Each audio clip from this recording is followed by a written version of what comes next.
जय हिंद मेरे प्यारे विद्यार्थियों। आइए आज मैं इस वीडियो में आपको स्वरों के वर्गीकरण के बाद आज आपको पढ़ाने वाले हैं हम स्वरों के उच्चारण स्थान। जो स्वरों की संख्या 11 होता है, उन 11 स्वरों का उच्चारण स्थान क्या होगा, किन स्वर का उच्चारण कंठ से होगा, किसका मूर्धा से, किसका तालु से होगा, उसके बारे में आपको आज हम बताने वाला हूं। तो आप वीडियो के अंत तक बने रहिएगा ताकि आपको स्वरों के उच्चारण स्थान में आज के बाद फिर कभी दिक्कत नहीं हो। आइए शुरू करते हैं आज की इस वीडियो को।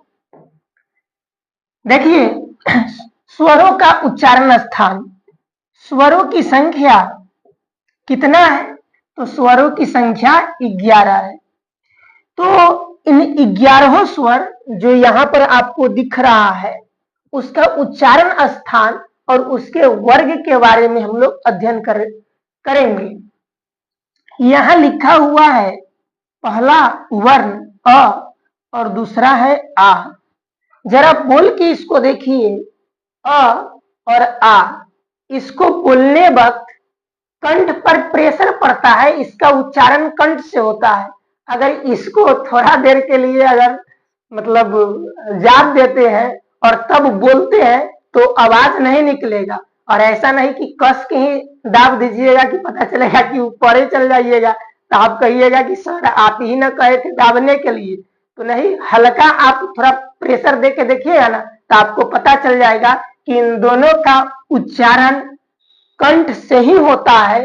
तो इसलिए अ और आ का उच्चारण स्थान कंठ से है, यानी कि कंठ से होता है, और इसका जो वर्ग है वह हो जाएगा आपका कंठ।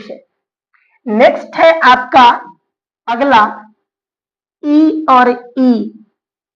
इसको जब आप उच्चारण कीजिएगा तो उच्चारण करते वक्त जो तालु है, जस्ट तालु के नीचे वाले भाग को स्पर्श करता है। जैसे बोल के देखिए आप, ई ई ई ई, तो इसे हम लोग बोलते हैं तालु से इसका उच्चारण हो रहा है, इसलिए इस वर्ग को हम लोग बोलते हैं तालव्य। नेक्स्ट है आपका उ और उ। इसका उच्चारण ओठों से होता है। बोल के आप देखिए, इसमें ओठ जो है आपका गोलाकार हो जाएगा। जरा बोल के देखिए, उ उ। ओठ जो है ना, चोंच जो है ना गोल हो जाता है और हवा को रोक के निकालता है, तो इसका उच्चारण हो जाएगा आपका ओठों से। और ओठों को हम तो ओठ बोल ही सकते हैं ना, तो इसका जो वर्ग हो जाएगा वह हो जाएगा आपका ओष्ठ। नेक्स्ट है आपका री। री का उच्चारण स्थान है मूर्धा। ट वर्ग के जितने भी वर्ण होते हैं उसका उच्चारण स्थान भी मूर्धा ही है। बोल के आप देखिए ट को, ट ठ ड ढ, इसका जो उच्चारण स्थान है मूर्धा है, मूर्धा मूर्धा मूर्धा है। तो इनके वर्ग को हम लोग बोलेंगे मूर्धन्य। अगला है आपका देखिए ए और ए। इसका उच्चारण स्थान कंठ और तालु दोनों के मिलने से होता है, इसलिए इस वर्ग का नाम है कंठ तालव्य। कैसे? देखिए, इसका उच्चारण कंठ और तालु से कैसे होता है, देखिएगा। ये जो ए है आपका, देखिए यहाँ पे लिखते हैं, ये जो यहाँ ए है, इस ए का निर्माण हुआ है आपका अ, और अ के साथ मिल गया है कौन मालूम है? अ के साथ मिला है ई। अ और ई के मिलने से ई ए का निर्माण हुआ। तो ई जो अ है, ई अ जो है, ई क्या है आपका कंठ है। ठीक, तो यहाँ कंठ हो गया। फिर देखिए यहाँ जो ई है, ई, यहाँ जो ई है, ई क्या है आपका? तो तालु है। इसका उच्चारण तालु से होता है, तो यहाँ हो गया क्या? तालु से। यानी कि दोनों, देखिए ए है, ए का निर्माण अ और ई से हुआ है, तो अ क्या है? तो अ आपका है देख लीजिए यहाँ क्या हो जाएगा, कंठ, क्योंकि यहाँ कंठ है तो यहाँ भी कंठ होगा।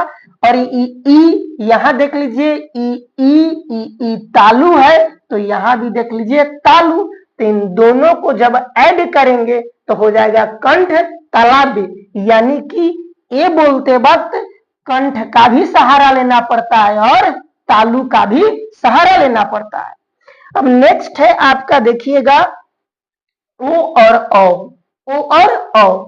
इसमें कंठ और ओठ दोनों का सहारा लेना पड़ता है, यानी कि दोनों के मेल से ही हम लोग ओ का उच्चारण या औ का उच्चारण करते हैं, और इसका जो वर्ग हो जाएगा वो हो जाएगा कंठस्य।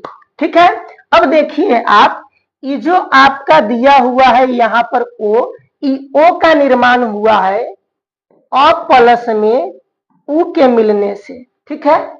अ और उ इस दोनों के मिलने से निर्माण हुआ है किसका, ओ का निर्माण हुआ है।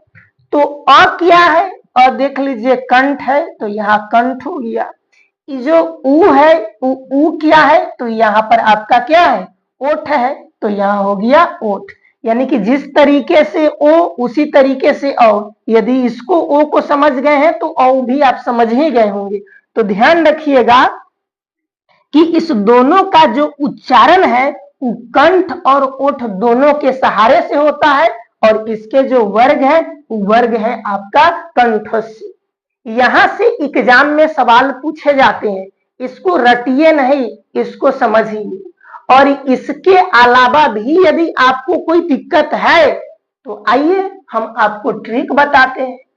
सबसे ज्यादा एग्जाम में सवाल इस तीनों पार्ट से पूछे जाते हैं, यहां से सबसे ज्यादा सवाल रहता है। आइए इस तीनों को हम लोग याद करते हैं। देखिए याद करेंगे, ई है के फॉर कंठ याद रखिएगा, टी फॉर तालु, और यहां याद रखना है ओ, और यहां याद रखना है एम। केटी ओम, केटी ओम। अगर केटी ओम ट्रिक को याद रखते हैं, ट्रिक क्या है, ट्रिक के टी ओम, केटी ओम। यदि इस ट्रिक को याद रखते हैं, केटी ओम ट्रिक को, तो आपको कम से कम यह वाला, यह वाला, यह वाला और यह वाला तो याद हो ही जाएगा, और सबसे ज्यादा तो यहाँ यहाँ यहाँ इस तीनों पार्ट से ही सबसे ज्यादा एग्जाम में पूछे जाते हैं। तो हमने एक ऐड इसमें कर लिया ट्रिक के साथ, एक मूर्धा को भी। सबसे पहले इसको समझ लीजिए कि के का मतलब कंठ, टी का मतलब तालु, ओ का मतलब ओष्ठ, और एम का मतलब हो जाएगा मूर्धा। ठीक है। तो देखिए अ और आ का उच्चारण होगा किससे, तो कंठ से होगा। ठीक है। लाइन से आगे बढ़िए। टी अ आ के बाद क्या होगा, ई और ई का उच्चारण होगा आपको तालु से, और अ आ ई और ई के बाद उ और उ आएगा, और उसका उच्चारण हो जाएगा किससे, तो हो जाएगा ओष्ठ से। और इसके बाद क्या आता है, तो आता है री, और री का उच्चारण हो जाएगा आपको मूर्धा से। तो आप सीरियल में याद रख सकते हैं औवा, जैसा कि आप सब लोग जानते हैं कि इसके बाद यह आता है, इसके बाद यह आता है, और इसके बाद यह आता है, और इसके बाद यह आता है। तो सब क्रम से दिया हुआ है, तो हमने ट्रिक भी बता दिया आपको।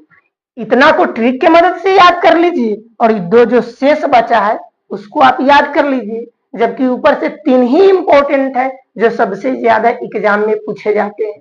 तो ये था आज का क्लास आपका स्वरों के उच्चारण स्थान। अब जब हम व्यंजन पढ़ाएंगे तो वहां पर देखेंगे हम लोग व्यंजन वर्ण के उच्चारण स्थान को। तो आइए आज के वीडियो को हम रखते हैं यहीं तक। यह वीडियो आपको कैसा लगा कमेंट निश्चित रूप से कीजिएगा, और आप सब लोग लाइक भी कीजिएगा, और अभी तक चैनल को सब्सक्राइब नहीं किए हैं तो निश्चित रूप से सब्सक्राइब कीजिएगा, दोस्तों के पास भी शेयर कीजिएगा, हम यह उम्मीद करते हैं। आइए आज की क्लास को रखते हैं यहीं तक। बहुत बहुत धन्यवाद।